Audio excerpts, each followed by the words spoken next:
This is the HX Collective Relationships channel, where we explore the complexities of human connection in all aspects of relationships with key stakeholders.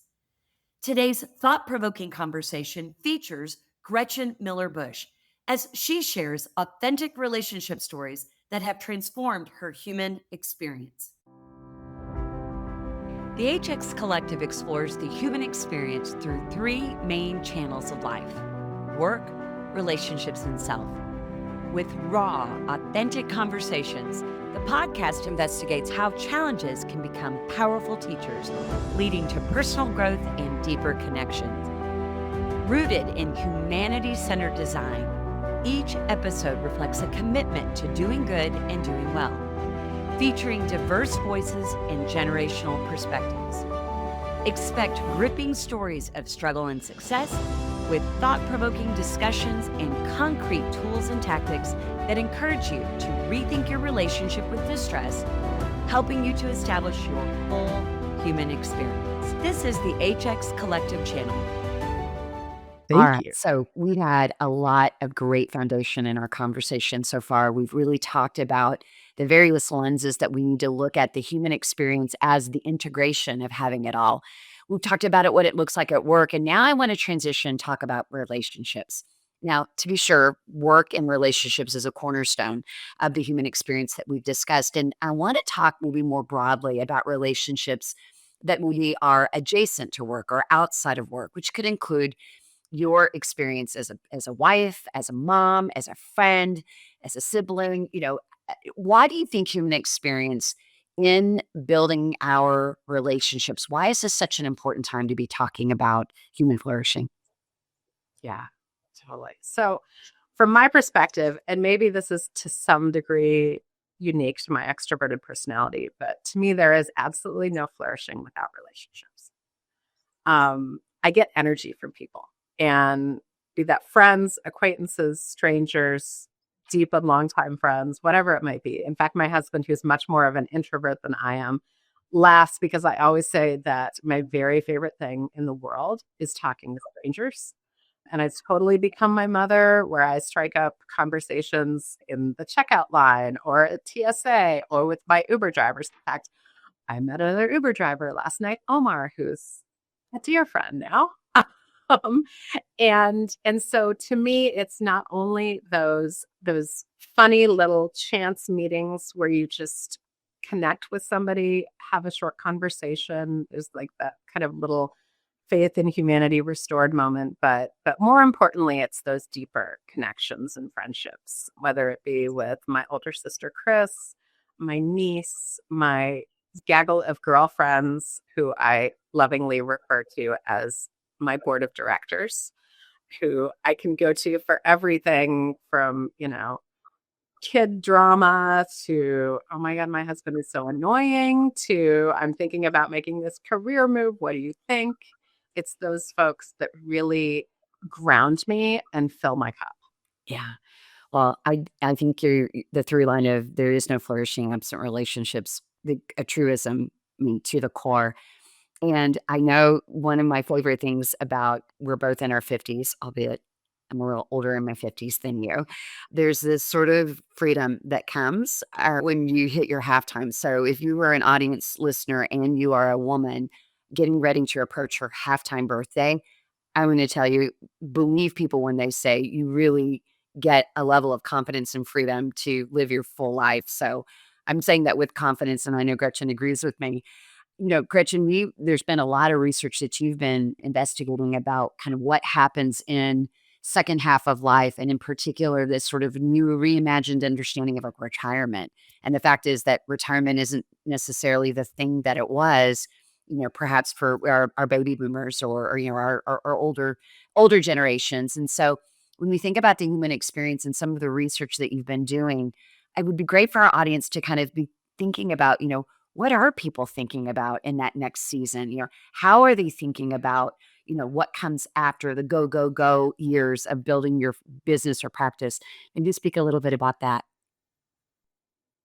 Right. Oh my God. This is definitely one of my top favorite topics. So first of all, you are so right that one of the joys of aging is really having some clarity around who are the people that you most want to spend time with for the rest of your time on this earth? And how do you want to spend that time? It's really a wonderful thing. And I feel like I'm incredibly fortunate to have a lot of choices in that regard. And so I'm already thinking about, what's next. And it's really been intriguing because, as I kind of move along in this career and this life, I'm doing a lot of observing. How are other people thinking about retirement? What's out there in terms of conventional wisdom around retirement and transition from one's, primary career. And how does that affect how you view your identity? And I think that's one of the biggest challenges. And getting back to what we were talking about, anybody who's in what I call a big job, it's an all-consuming and very unique experience. And I think one of the natural effects of that is that your identity as a person becomes incredibly intertwined with what you do for a living. I think that's also a weirdly American thing where, when you meet somebody at a cocktail party and they ask, like, the first question is, what do you do? It's not what do you like to do or what are your hobbies or tell me about you. It's what do you do? And when someone is at a point where they're thinking, okay, maybe I'm not going to be doing whatever it is that I do for all time, the natural question that comes up in your brain is, well, then who am I? And that can be really scary, but that can be really exciting to answer that question. So I've been doing a lot of thinking around and a lot of learning and reading and what have you, at podcasts galore around, what does my next look like? And what does that mean for my future? And how does that affect my identity? And it's a really, really fun process. But it's scary. It was scary. You about a year ago, I think it was, you sent me an article, and I'm going to get the Brooks mixed up. It was David Brooks, but there's also Arthur Brooks, and they're both amazing thought leaders. So if you're listening, we like you. We just really like your work. I think it was David Brooks, and didn't he write The New Old Age? I think it was the article called The New Old Age. In the Atlantic. Yep. Atlantic. And he was sort of describing what he would call the encore season. I'm not likely going to do as much justice to it as you will, but if we can, sort of thinking differently about the identity piece and your encore, your third act. What are some things that you've been thinking about, even for yourself, or again, sharing the wisdom of some of what David Brooks shared in his article about how people are kind of moving into more freedom, but also really being intentional in their encore? Yeah, no, it is. It was that article hit me like a ton of bricks when I read it. It was kind of one of those really well-timed things. And I remember like sitting in the lobby of a hotel in Santa Fe, New Mexico, I think it was, and sending it to you and being like, Deb, you have got to read this. This is my future. So yeah, it's around the idea. So I think I'm going to not do justice to Mr. Brooks's fantastic article either, but it's basically around the idea of figuring out how to separate one's identity as a person from one's profession or how they've spent kind of their primary career and their core earning years. And it's the idea that the kind of the 1950s version of American retirement is really no longer a given anymore. That you're not working until you're 65, retiring and never working another day and just spending your time playing golf and what have you. Now, granted, if that's your dream for retirement in your next chapter, more power to you. But I think there's a lot of folks out there who look around and say, well, first of all, I'm not going to wait until I'm 65 to do that. I want to do that at 55 or 60 or what have you.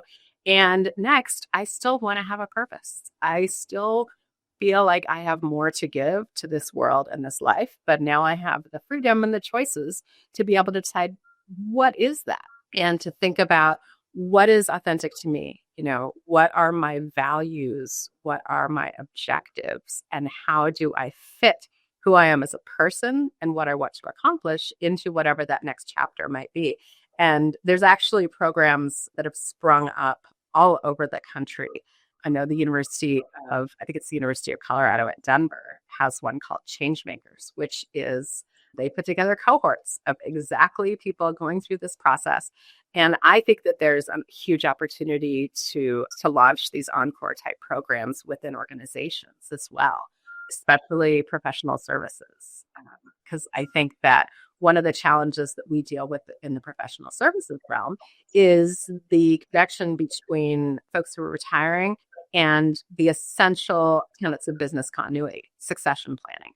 And succession planning can be really scary if your only identity has ever been your clients and your job, and all of a sudden you are trying to decouple those items and your organization, and you're getting ready to retire and you're super excited about that, but your organization is needing you to ensure that clients and business and revenue continues. How do you do that in a way that isn't threatening to people? Yeah. Such a critical. We need to pick this conversation up again. I think this is one of the essential elements of how do we think about continuity planning in our life, but how vital that is in the context of relationships. I'd be remiss if I didn't bring up one other lens of relationships and human flourishing, which is parenting adult children. As we both have been through similar, ages. I've got 21, soon to be 19, 16, and this idea of watching how the evolution of what it looks like to parent children of our Generation Z and how distinct and different. I've said often in several of these interviews where, we're a native analog generation. We went to libraries. There was the Dewey Decimal System. I mean, we had we had to really work for things when it comes to research. And now it's like at a touch of a click. Our children are Gen Z. They're native digital. They've never had a day where they didn't have that immediacy of access, with a smartphone and having, speed to information. And yet there's so much to be said about our perceptions of them, and particularly how does Gen X really thrive in relationships with our Gen Z? So perspective that you have now with 20 and 23, any wisdom that you might impart when you think about human flourishing and the evolution of the parent-child relationship? Oh, wow. That's a really good question. I think like so many parents, I have two wonderful kiddos who could not be more different. And you and I have talked a lot about this. And so, you know, parenting my son and parenting my daughter look very different because they are very, very different creatures. And it's interesting to see when you talk about that digital generation. I'm already seeing in both of them who, they each got an iPhone when they were probably 12-ish, when we started getting to the point where we were dropping them off at soccer practice and we needed to be able to reach them, or they needed to be able to reach us if there was a lightning delay or something. And all of a sudden it became more inconvenient for them not to have a cell phone than the fear of them having a cell phone.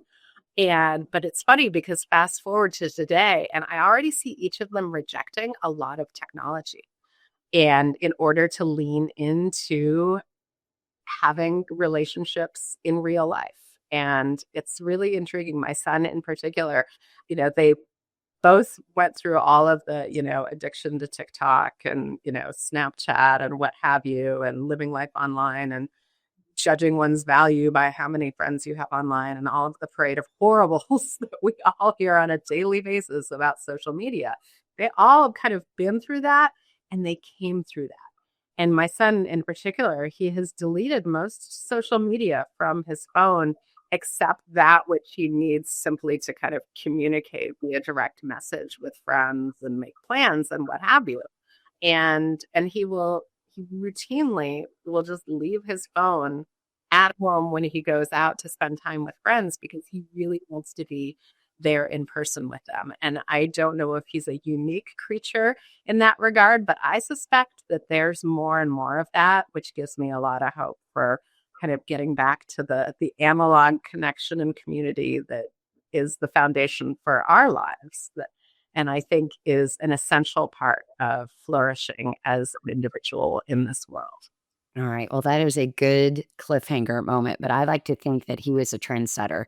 So if you are parents of 20 somethings, this is an opportunity to say, it is possible to have people in your life in real life. And I think again, the joy and the fulfillment that come from that then becomes self kind of self-fulfilling after that point.